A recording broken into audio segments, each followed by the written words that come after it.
আজকে আমাদের মানে দুধ দেওয়ার মাস শেষ হয়ে গেছিলো, ঠিক আছে। এবার আমি হচ্ছে দুধের দামটা হিসাব করে 100 টাকা দিয়েছি।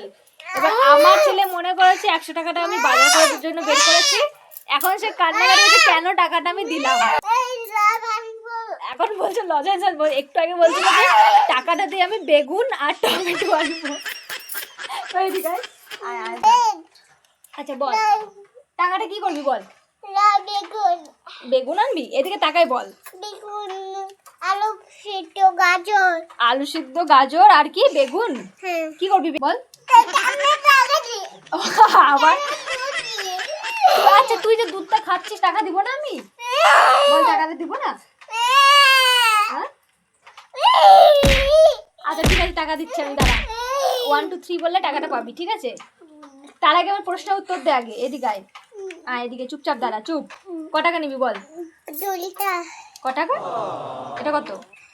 3 টাকা। আর বলছে কেন টাকা দিলাম, লাগছে লাগছে।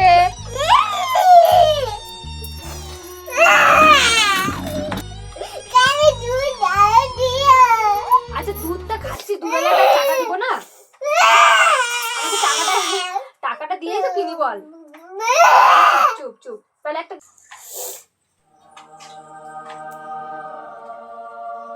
কি চোখ বন্ধ করেছিস কেন? কি জানি চোখ বন্ধ করলি? আমি স্ট্যান্ডার্ড দেখেছিলাম সত্যি।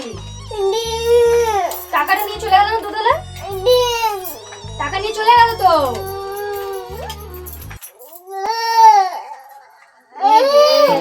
এই যে আমরা যে দুধটা খাচ্ছি না, এই দুধটা তো ধর লোকটা কিনে আনছে, তাই না? কিনে আনছে তো, তাহলে লোকটাকে টাকা দিতে হবে না?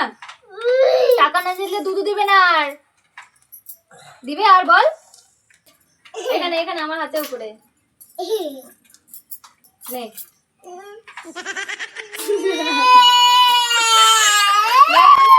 আরে দে, দুই হাত দে, দুই হাত দে, দুই হাত দে, এই হাতে দে, এই হাতে দে, ফু দে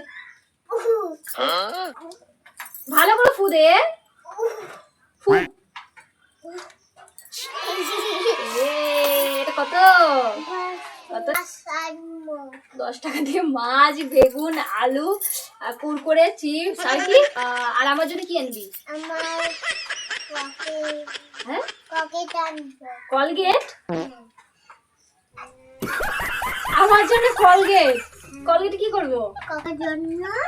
ছিঁড়ে যাবে, বাবা ব্রাশ করবে, বাবার জন্য কলগেট। ঠিক আছে।